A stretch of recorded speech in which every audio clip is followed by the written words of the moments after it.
আসসালামু আলাইকুম, কেমন আছেন সবাই? ফেনীতে যখন পানি উঠে তখনকার ভিডিও কিছু মুহূর্ত ভিডিও করে রাখলাম।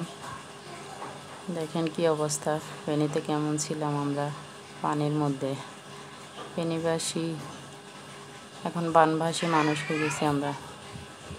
মোবাইলের সমস্যা থাকার কারণে ভিডিও দেওয়া সম্ভব হয় নাই। এখন হাতের কাছে পড়লো তাই দিলাম। এখন কি অবস্থা, চারিদিকে পানি আর পানি। আল্লাহর কাছে শুকরিয়া যে সবাইকে আল্লাহর রহমতে আল্লাহ ভালো রাখছে, এটাই আল্লাহ ধরে লাখো শুকরিয়া। সবাই আমাদের জন্য দোয়া করবেন।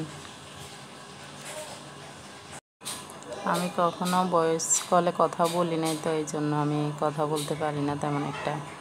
যেমনই হয় সবাই ক্ষমা দৃষ্টিতে দেখবেন। ভালো থাকবেন সবাই। আল্লাহ হাফেজ। আসসালামু আলাইকুম।